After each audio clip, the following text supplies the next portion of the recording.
আমার আল্লাহ বলে দিলেন মাইয়ুতির রাসূলা ফাকাদ আতা আল্লাহ।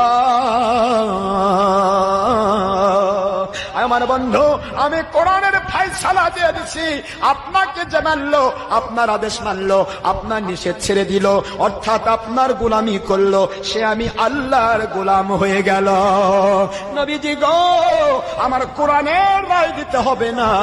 আমার কোরআন শরীফের রায় না দিয়েও যদি আপনি কোনো বিচার করেন, আপনি কোনো ফয়সালা দেন, আপনি যদি হালাল বলেন, আপনি যদি হারাম বলেন, ওইটা যদি বিনা চুচেরায় সন্দেহাতীত ভাবে, বিনা সন্দেহে চুচেরা ছাড়া যদি কোন রকমের সন্তুষ্ট চিত্তে নিজের সন্তুষ্টির মধ্য দিয়ে যদি সে ওটাকে স্বীকার করতে না পারে, আপনার রায়, আপনার বিচার, আপনার হালাল অথবা হারাম বলা, আপনার জায়েজ অথবা না জায়েজ বলা, এইটা যদি বিনা সন্দেহে সন্তুষ্ট চিত্তে মেনে নিতে না পারে, নবী আমি কসম দিয়ে বলছি, ওরা মুমিন নয়, ওরা বেঈমান। আলোচনা যাই করুক, কোরআন সুন্নাহর কাছে আপনাকে সাইলেন্ট হতে হবে। কোরআন সুন্নাহর কাছে কোনো যুক্তি নেই, কোনো তর্ক নেই। আমার আল্লাহ এক কথায় বলেছেন, ওয়ামা কানা লিলমুমিনিন ওয়ালা মুমিনাতিন ইযা কাদাল্লাহু ওয়া রাসূলুহু আমরা।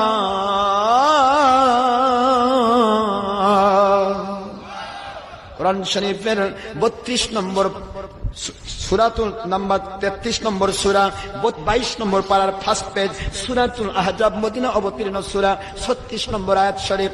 আমার আল্লাহ বলেন, দুনিয়ার মুসলমানেরা, আমি কোরআন থেকে কোন মুমিন মুত্তাকির পক্ষে সম্ভব নয়, মুমিন পুরুষ হোক মহিলা হোক। ওয়ামা, আলেম ভাইরা আছেন, মাথার তাজেরা চিন্তা করুন, ওয়ামা কানা লিমুমিনিন ওয়ালা মুমিনাতিন, কোন মুমিন পুরুষ অথবা মহিলার পক্ষে সম্ভব নয়, সমীচীন নয়, বেঈমানের জন্য সম্ভব। কথা বুঝতেছেন নাকি?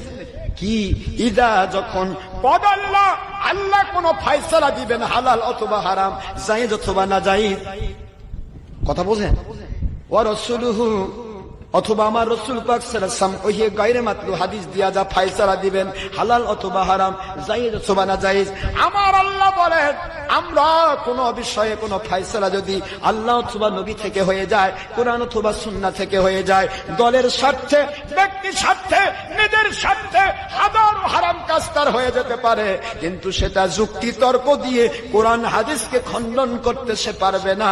যদি করতে চায়, ওর ভিতরে নিজের রায় যদি ঢুকাতে চায়, আমার আল্লাহ বলেন, ওরা মুমিন নয়, ওরা বেঈমান।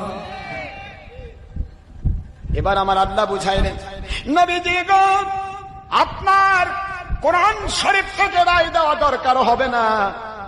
কোরআন শরীফে আমি একবারে রায় দিয়েছি, who be my great Rasul Muhammad sallallahu alaihi wasallam as well as like you obey me.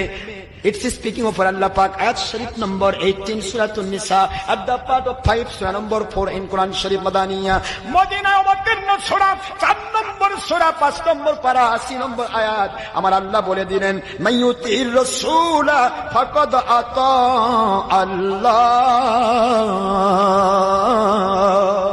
আমার বন্ধু, আমি কোরআনের ফয়সালা দিয়ে দিছি, আপনাকে যে মানলো, আপনার আদেশ মানলো, আপনার নিষেধ ছেড়ে দিল, অর্থাৎ আপনার গোলামি করলো, সে আমি আল্লাহর গোলাম হয়ে গেল। নবীজি গো, আমার কোরআনের রায় দিতে হবে না। আমার কোরআন শরীফের রায় না দিয়েও যদি আপনি কোনো বিচার করেন, আপনি কোনো ফয়সালা দেন, আপনি যদি হালাল বলেন, আপনি যদি হারাম বলেন, ওইটা যদি বিনা চুচেরায় সন্দেহাতীত ভাবে, বিনা সন্দেহে চুচেরা ছাড়া যদি কোন রকমের সন্তুষ্ট চিত্তে নিজের সন্তুষ্টির মধ্য দিয়ে যদি সে ওটাকে স্বীকার করতে না পারে, আপনার রায়, আপনার বিচার, আপনার হালাল অথবা হারাম বলা, আপনার জায়েজ অথবা না জায়েজ বলা, এইটা যদি বিনা সন্দেহে সন্তুষ্ট চিত্তে মেনে নিতে না পারে, নবী আমি কসম দিয়ে বলছি, ওরা মুমিন নয়, ওরা বেঈমান। ফালা ওয়া রাব্বিকা লা ইউমিনুনা হাত্তা ইউহাক্কিমুকা ফীমা শাজারা বাইনাহুম থুম্মা লা ইয়াজিদু ফী আনফুসিহিম হারাজাম মিম্মা কাদাইতা হারাজাম মিম্মা কাদাইতা ওয়া ইউসাল্লিমু তাসলিমা।